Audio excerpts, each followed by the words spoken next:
स्वामी विवेकानंद जी ने कहा था, गर्व से कहो हम हिंदू हैं। लेकिन हम कितने दिन ये कह पाएंगे कि हां हम हिंदू हैं? अफगानिस्तान में कहने वाला कोई बचा नहीं कि हम हिंदू हैं। पाकिस्तान में जो बचे भी हैं 1.5-2%, वो गर्व के साथ कह नहीं सकते। मालदीव में गर्व से कहने वाला कोई बचा ही नहीं, क्योंकि वहां हिंदू ही खत्म हो चुके हैं।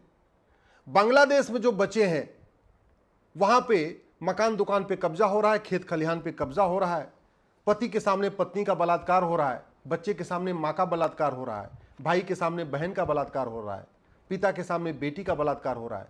तो वो भी नहीं कह सकते गर्व के साथ कि हाँ हम हिंदू हैं। और भारत में 9 राज्यों में कह नहीं सकते, खत्म हो चुके हैं।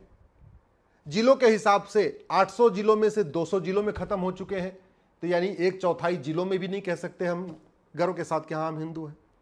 6000 तहसीलों में से 1500 तहसीलों में ये कहने वाले बचे ही नहीं है कि हाँ हम हिंदू हैं। स्टेट वाइज देख लीजिए, 1/3 जिले असम के निकल गए, 1/3 जिले बंगाल के निकल गए, 1/3 जिले झारखंड के निकल गए, और उत्तर प्रदेश में 80 जिलों में से 20 जिले।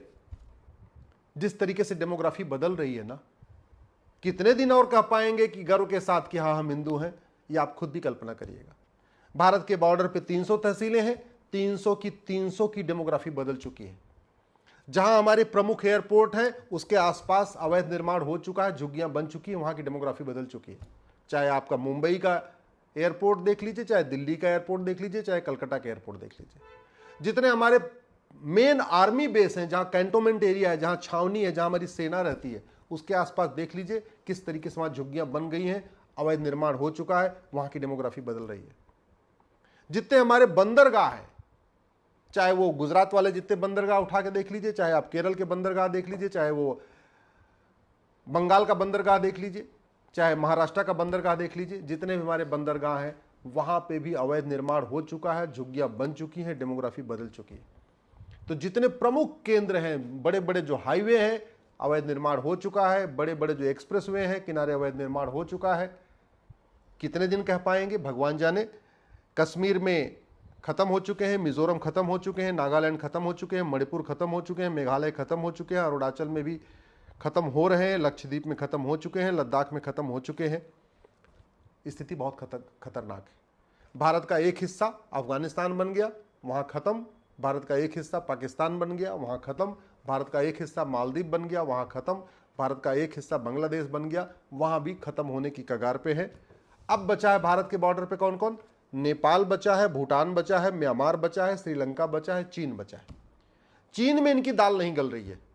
चीन में क्यों नहीं दाल गल पा रही है? क्योंकि चीन में घुसपैठ के खिलाफ कठोर कानून है, धर्मांतरण के खिलाफ कठोर कानून है, जनसंख्या नियंत्रण के लिए कठोर कानून है, अवैध निर्माण के लिए कठोर कानून है, विदेशी चंदा लेने में बहुत खतरनाक वहां पे दंड मिलता है। तो चीन में जो रेशियो था 1950 में, वो रेशियो आज भी बना है, रेशियो बदला नहीं है। क्यों? क्योंकि उन्होंने कठोर कानून बनाया। वहां शासक आते रहे, जाते रहे, प्रधानमंत्री बदलते रहे, सब बदलते रहे, लेकिन जो सबसे बढ़िया उन्होंने काम किया, किसी भी पार्टी रही हो, कोई भी सत्ता रही, किसी ने तुष्टीकरण नहीं किया। और इसलिए मैं चीन के नागरिकों को, चीन के शासकों को धन्यवाद देता हूं, आपने खतरे को भांपा और कठोर कानून बनाया। लंका की डेमोग्राफी बहुत तेजी के साथ बदल रही है, नेपाल की डेमोग्राफी बहुत तेजी के साथ बदल रही है, भूटान की डेमोग्राफी बहुत तेजी के साथ बदल रही थी, म्यांमार की भी बहुत तेजी के साथ बदल रही है, लेकिन वहां पे फिर भी थोड़ा मारकाट हुई है, वहां पे लोग खुद ही सड़क पे निकले हैं। तो उसके बाद वहां पे रोहिंग्या वहां से भाग भाग के भारत आ चुके हैं।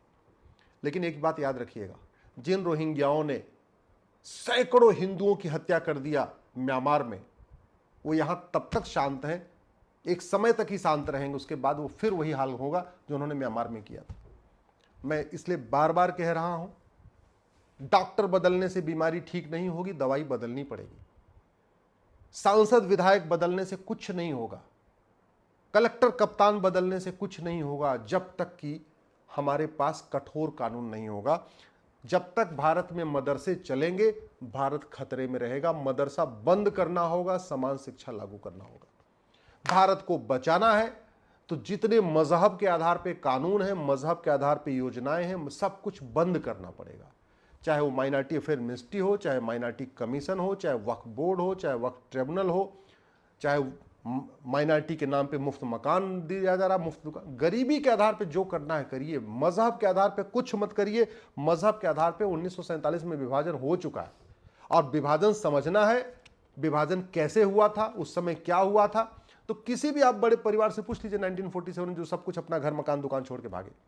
1947 में भी पाकिस्तान में पिता के सामने बेटी का बलात्कार, पति के सामने पत्नी का बलात्कार, भाई के सामने बहन का बलात्कार, बच्चे के सामने मां का बलात्कार। 1990 में भी कश्मीर में वही हुआ, 2024 में भी बांग्लादेश में वही हो रहा है। आपको विश्वास नहीं है तो आप आडवाणी जी की फैमिली से बात कर लीजिए, जेठमलानी जी की फैमिली से बात कर लीजिए, मनमोहन सिंह जी की फैमिली से बात कर लीजिए, गुजराल साहब की फैमिली से बात कर लीजिए, कपूर खानदान से पूछ लीजिए। ये लोग सब वहां से सब कुछ अपना छोड़ छोड़ के भागे हुए हैं। भारत को अगर बचाना है तो सबसे पहले मदरसा बंद करना पड़ेगा, मिशनरी स्कूल बंद करना पड़ेगा, समाज शिक्षा लागू करना पड़ेगा।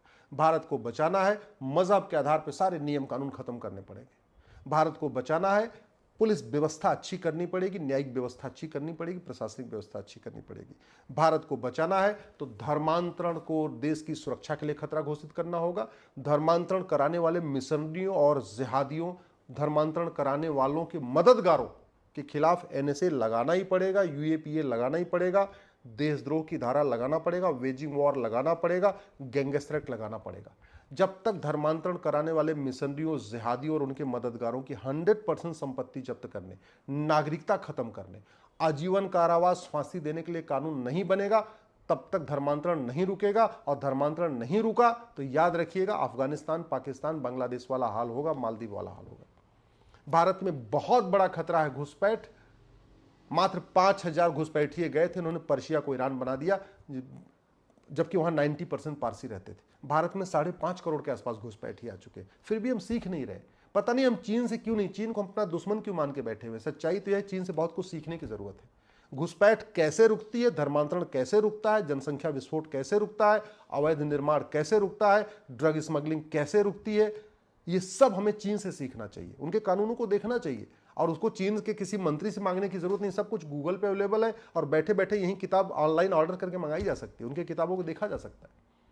सच्चाई है कि भारत को बर्बाद करने के लिए बहुत बड़ी संख्या में विदेशों से फंडिंग आ रही है, मजार बनवाने के लिए भी, दरगाह बनाने के लिए भी, मस्जिद बनाने के लिए भी, चर्च बनाने के लिए भी, मिशनरी स्कूल बनवाने के लिए, हॉस्पिटल बनवाने के लिए, ये सब बहुत बड़ी फंडिंग आ रही है। अल्टीमेटली वो एस्टेब्लिश ये करना चाहते हैं कि हिंदुस्तान नाम का हिंदुस्तान है, एक्चुअल में हिंदू यहां है ही नहीं है। और इसको एस्टेब्लिश करने का सबसे बढ़िया तरीका होता है कि आप ये देख लीजिए कि किस देश में धार्मिक स्थलों में संख्या किसकी ज्यादा है। इसलिए बड़े प्लान्ड वे में उन्होंने पूरा एक मिशन लिया और आज की डेट में मंदिर से ज्यादा मस्जिद बना दिया उन्होंने। 6 लाख भारत में गांव है, 7 लाख गांव में, भारत में 7 लाख मस्जिदें बन चुकी हैं। मंदिर से ज्यादा मस्जिदें वो बना चुके हैं।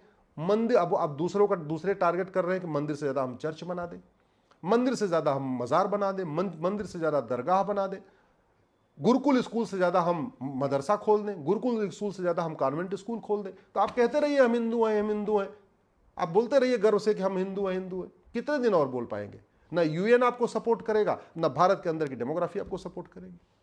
जो जनसंख्या विस्फोट हो रहा है ना, 18-18 बच्चे, 20-20 बच्चे, 2 बच्चे पालने की औकात नहीं है। सब कुछ मुफ्त में ले रहे हैं, मुफ्त में राशन लेते हैं, मुफ्त में अनाज लेते हैं, किसान सम्मान निधि लेते हैं, मुफ्त में वजीफा ले रहे हैं, सब कुछ ले रहे हैं, फिर भी 20-20 बच्चे। क्यों? प्लान्ड वे में, भारत की डेमोग्राफी बदलने के लिए। क्योंकि लगभग 25% जिले, 25% राज्य, 25% आपके क्षेत्र निकल चुके हैं। आप 25 साल पुरानी कहीं किसी भी लोकसभा की वोटर लिस्ट उठा के देख लीजिए, 25 साल पुरानी किसी विधानसभा की वोटर लिस्ट उठा के देख लीजिए, 25 साल पुरानी किसी वार्ड की वोटर लिस्ट उठा के देख लीजिए, 25 साल पुरानी किसी गांव की वोटर लिस्ट उठा के देख लीजिए, आपको समझ में आ जाएगा क्या हो रहा है। भारत को बचाना है तो हमें काला धन हवाला रोकना ही पड़ेगा, भ्रष्टाचार रोकना ही पड़ेगा। जब तक काला धन हवाला भ्रष्टाचार खत्म नहीं होगा, घुसपैठ नहीं बंद होगी। जब तक काला धन हवाला भ्रष्टाचार खत्म नहीं होगा, धर्मांतरण नहीं बंद होगा। जब तक काला धन हवाला भ्रष्टाचार खत्म नहीं होगा, अवैध निर्माण नहीं बंद होगा।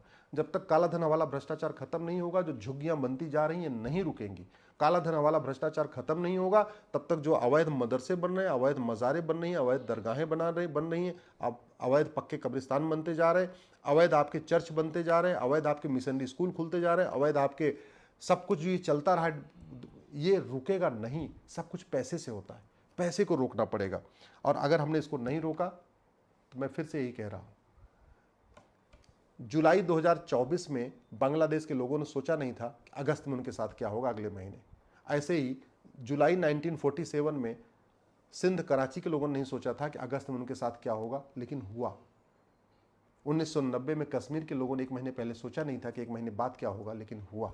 और भारत में से बहुत कुछ हो रहा है, पलायन हो रहा है, लोग भाग रहे हैं, मकान बेच रहे हैं। इसके बावजूद अगर आप दल गुलामी करेंगे, कानूनों को बदलने की मांग नहीं करेंगे, तो फिर भैया आपके आने वाली पीढ़ियों को कोई नहीं बचा सकता।